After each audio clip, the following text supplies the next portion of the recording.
Good morning. Welcome to morning coffee.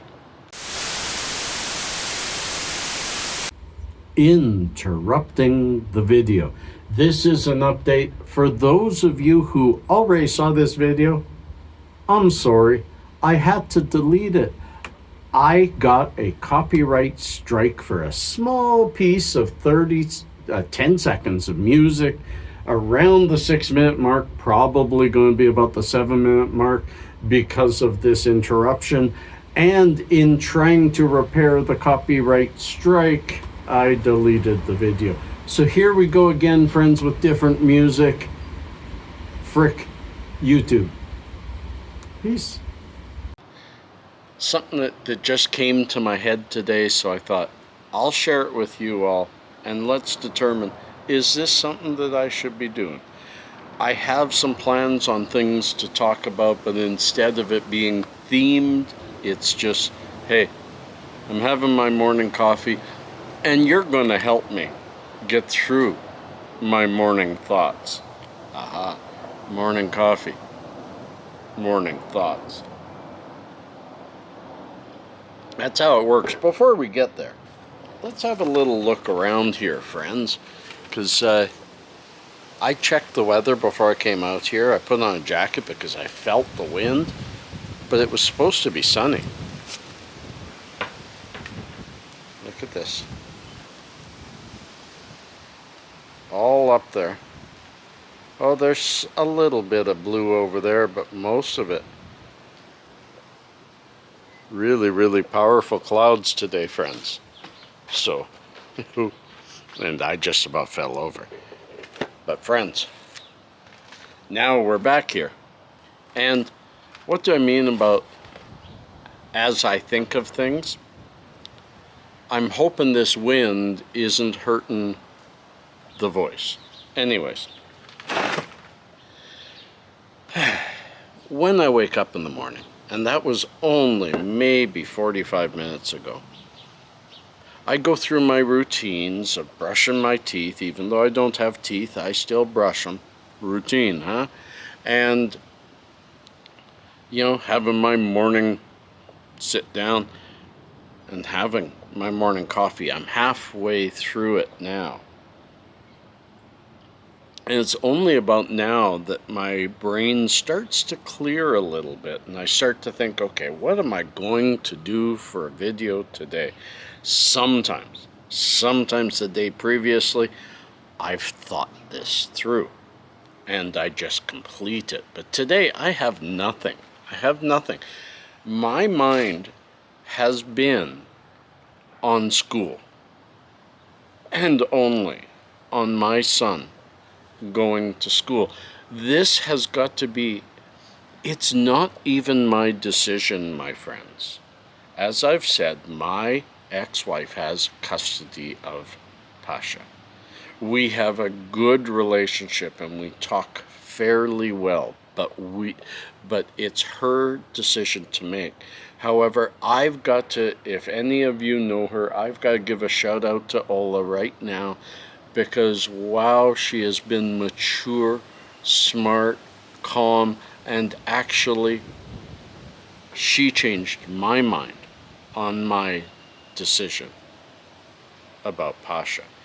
Again, not my decision, her decision, but we're in agreement. We found common ground, and it was really, really wonderful to do so. And it's thanks to her putting the onus where it belongs, putting the emphasis of our discussion where it belongs. This was and remains only about Pasha. I say that, and then she reminds me, no, because what affects those people around Pasha affects Pasha. So again, yes, it all falls down into what happens to Pasha, but she reminded me, like, I had honestly, prior to while working this out with all of you, yes, this is my head starting to decide that it's doing okay. prior to the decision, my idea was, after talking with lots of you, after doing lots of research, was that my kid is fairly safe going back to school. The chances of him catching and or even spreading and getting sick from it, very, very low.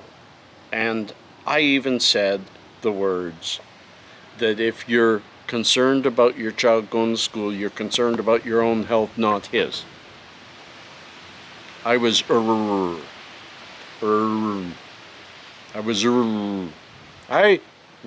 mistaken. It's so much bigger. It's so much bigger. For some kids, that wind. For some kids, that is the right decision. Send them to school. They're going to be safe. They maybe have difficult home environments, at least at school. They've got a break from it. There's so many different aspects that come into it. But in discussing this specifically about Pasha, she made a very good point. He may have a broken home. And in saying that, that means he has two homes. He lives in two different places. But both of those homes are stable with good people. And both of those homes have people who are at higher risk if this disease comes forward. His stepfather has difficulty. Oh, these bees.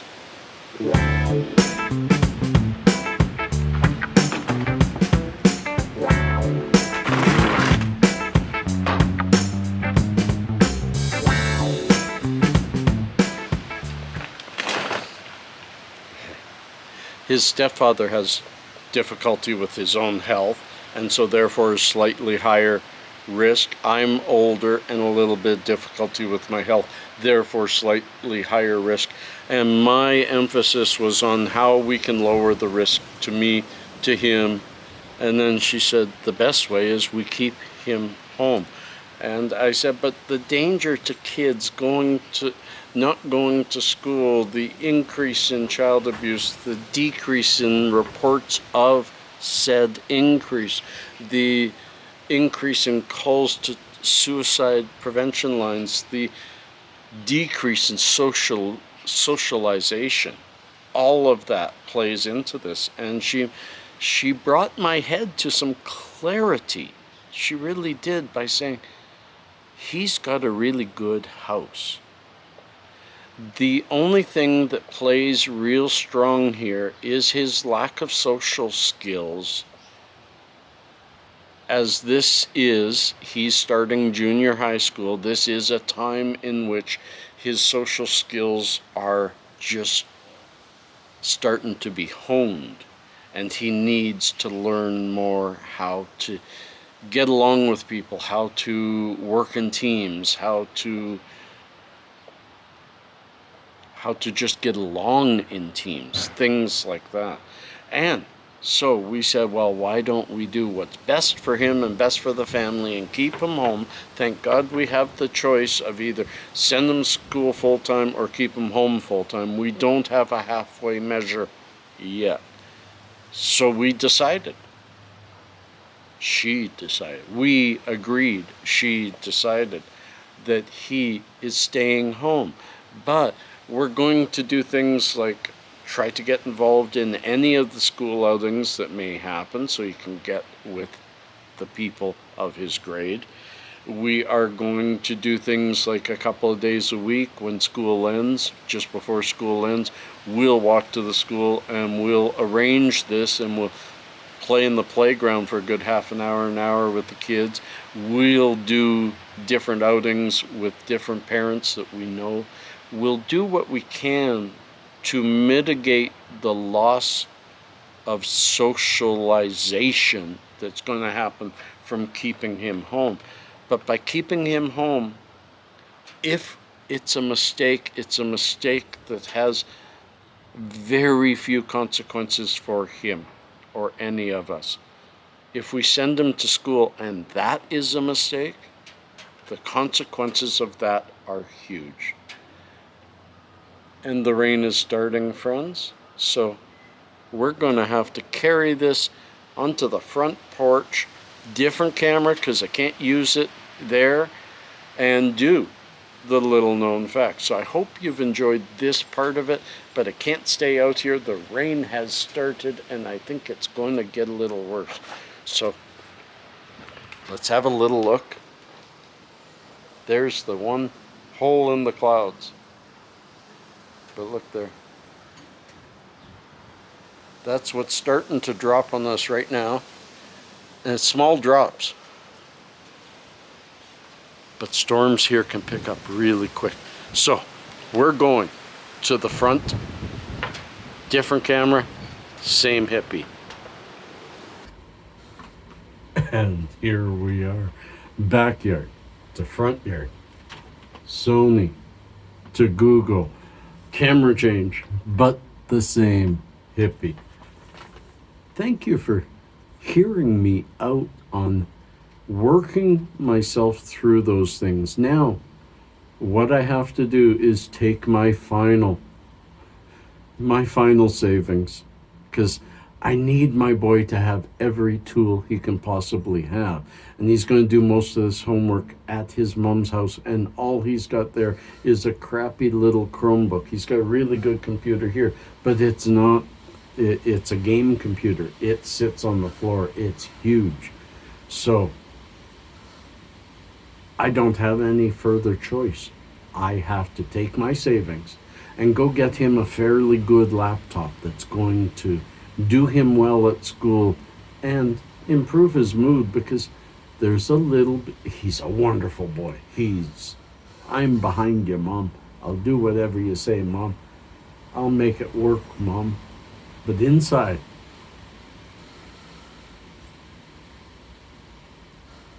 you can tell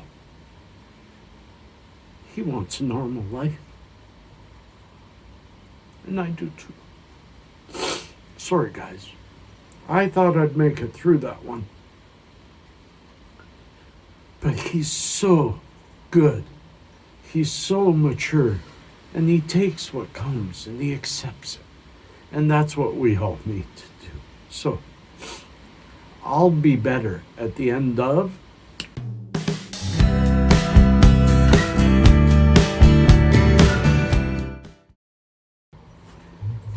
Yes, I'm back. A little bit cleared up, little known facts. Here we are.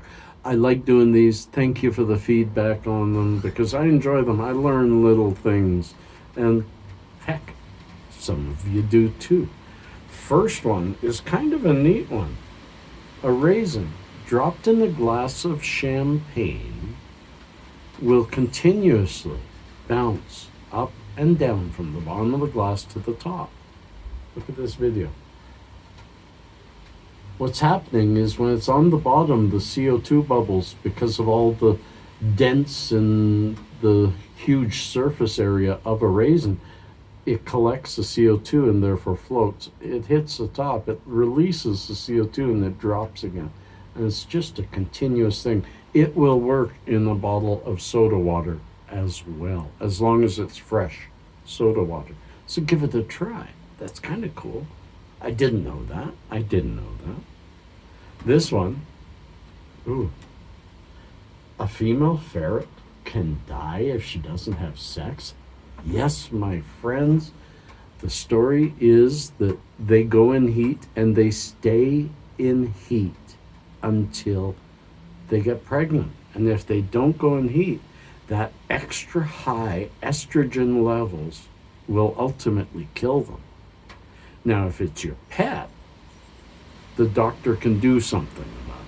But in the wild, if a female ferret goes in heat and doesn't have sex, she's probably going to die. That's needing your sex, man. That's needing your sex.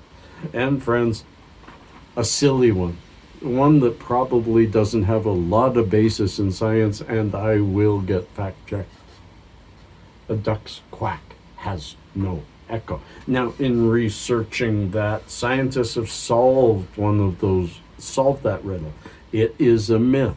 They will, it says they will announce today, and this was in 2003, but they will announce that a duck's quack has no echo, but they will add a trifle sheepishly that the echo of a duck's quack is very difficult to hear. So for some reason, there actually is an echo of it, but it doesn't echo well, and therefore you can't hear it. Strange, but little known, so it's here. Friends, thank you for being a part of my weekend, and let's hope this day changes so that I can go to the river and maybe tomorrow bring you part of that. Peace and cheers. Love and harmony.